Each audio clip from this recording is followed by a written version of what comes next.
Hello everyone, welcome back to my channel. This is Meenakshi and today in this particular video we'll talk about a grammar test.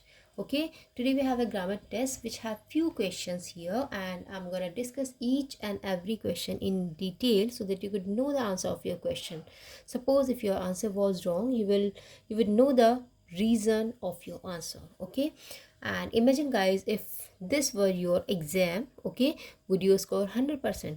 Okay, so let's start the test, and also don't forget to count your correct number of answers. Okay, so let's start, and thank you so much guys for your support and motivation. Please keep watching, keep sharing and keep liking the videos. I really need your support guys. And if you are new on my channel guys, or you're watching me the very first time, please subscribe my channel first and also hit the bell button so that you can get fast notifications. Okay, so let's start the test. Let's take the first question first. Okay, the book dash I read is interesting. Okay, in this specific question here guys, relative clause is there. Okay, now what is relative clause? Relative clause is a part of the sentence. Okay, listen carefully guys. Relative clause is a part of the sentence that cannot exist independently. Okay, relative clause is a part of the sentence that cannot exist independently and describe a noun that comes before it. Okay, describes a noun that comes before it.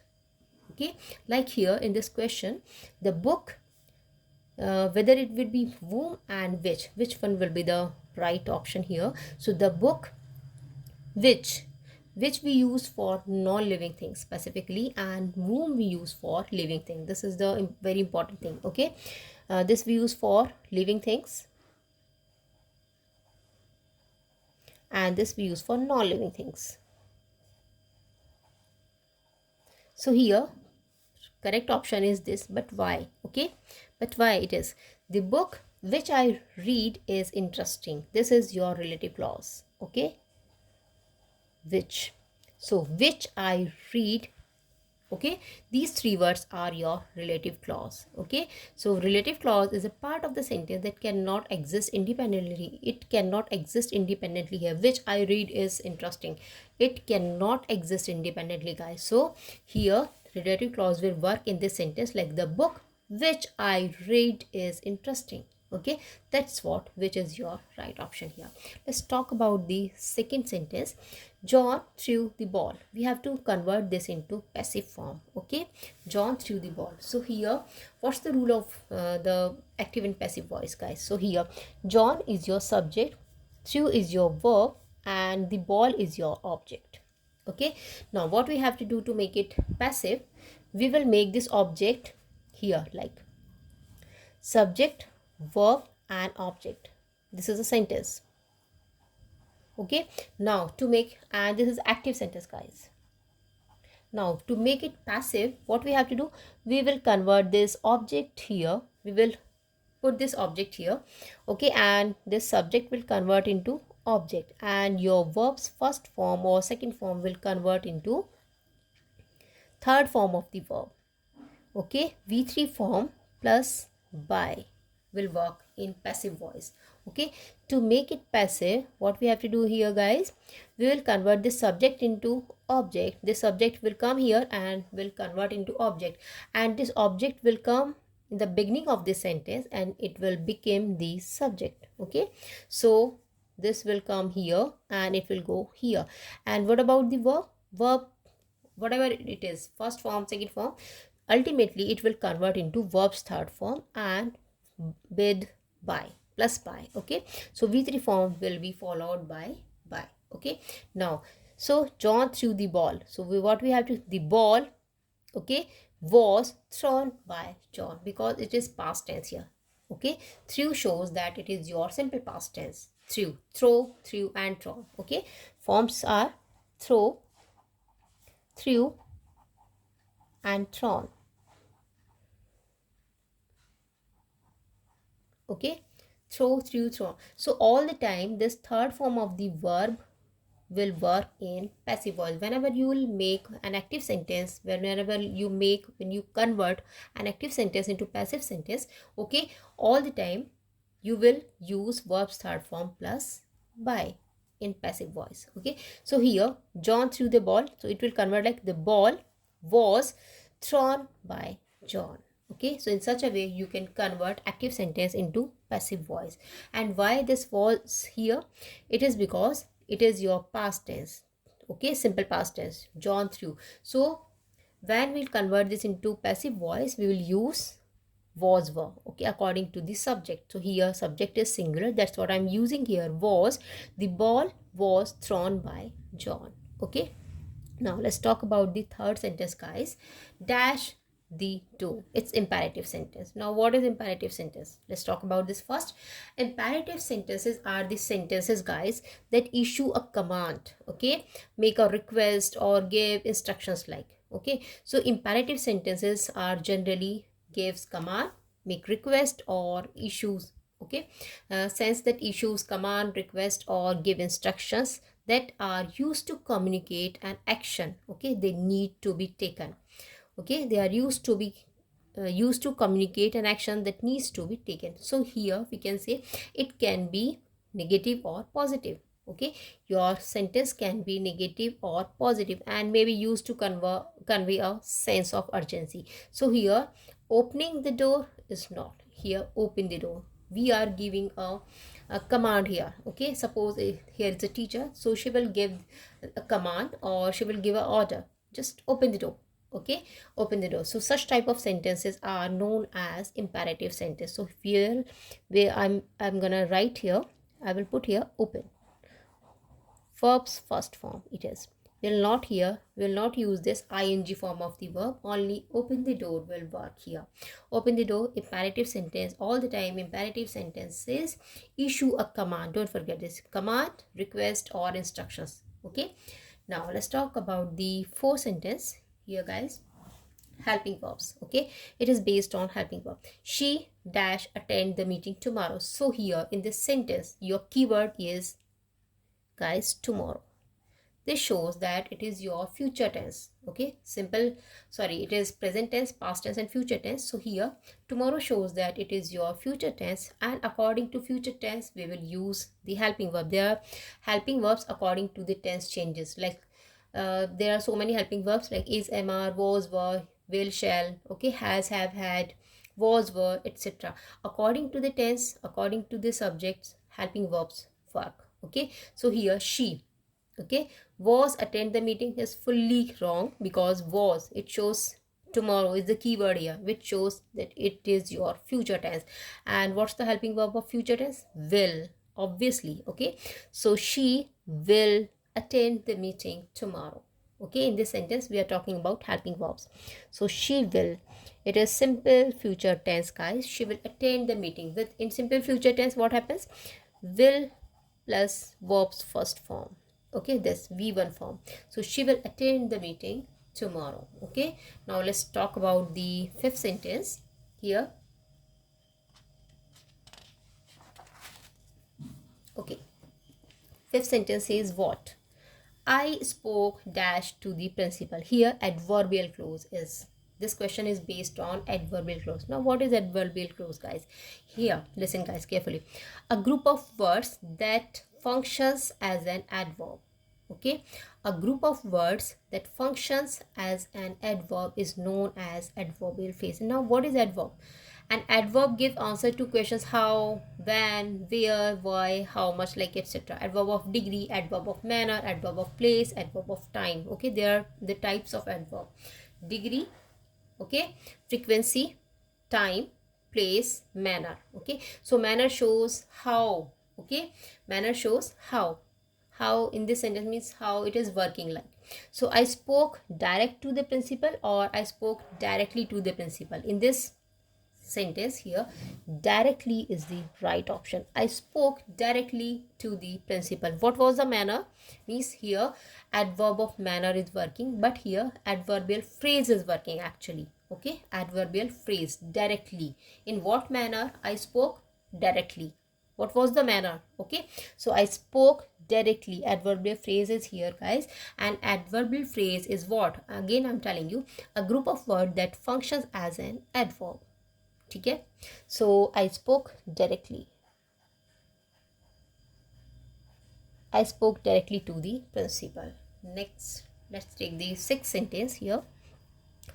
It is based on causative verb. Now what is causative verb? Let's talk about this first. Causative verb is that, like we can say, they are used to show that someone is responsible for an action. Okay, someone is responsible for an action is known as causative verbs, like have, get, make, made, let, help. All are causative verbs, like let, have, made, make, etc. Okay, help, all are causative verb. Causative verb is what? Causative verb shows that someone is responsible for an action is known as causative verb. So here, she makes me to clean the guest room, or she made me to clean the guest room. So here, made, guys, this is your causative verb. It gave the reason. Okay, it is responsible for this action. Who? She made me to clean the guest room. So here, this option is right. She makes we will not use here, because makes we will use in simple present tense. Okay, so here we are talking about causative verb. That's what I will write here, made. Okay, she made me to clean the guest room. Now let's take this seventh sentence. Dash are my cars. Here demonstrative pronouns. So what is demonstrative pronouns? There we have four demonstrative pronouns, like this, that, these, and those. This, that, these, and those. We have four demonstrative pronoun. This and that both are singular. These and those both are plurals. Okay, this we use for singular, and that also we use for singular, and both these and those we use for plurals. Okay, clear here till here? Now, so here, this and these both we use for near. If something is near to you, then you will use this or these. Okay, suppose this is a pen. Okay, this is a pen. It is in my hand, so I will say this is a pen. And if I'm having 2 or 3 pens in my hand, I will say these are pens. Okay, now in the same way, that and those, okay, we'll use for far. Far means, suppose, means to some distant it is. So that are flowers. Okay, we can say that are glasses, like that. So yeah, those are glasses. Okay, those are flowers, so they are at distant from you. So that's what here are, because are is your plural helping verb, we use with plurals. So these or this we use for singular again. Okay, so here, these are my cars, demonstrative pronouns, because cars are plural here. Are shows plural, that's what we'll use here. These are my cars. Okay, now let's talk about the eighth sentence, dash. Okay, if I dash rich, I would travel. It is conditional sentence, guys. Okay, it is a conditional sentence. There are different types of conditional sentence, like zero type conditional sentence is zero conditional, first conditional, second conditional sentence is such a way. Okay, so in this sentence here, second conditional type sentence we are talking about here. So if we talk about first, there are zero conditional, like example, if you jump in a pool. Okay, if you jump in a pool, you get wet. This is zero conditional. Okay, if you jump in a pool, you will get, okay, you get wet.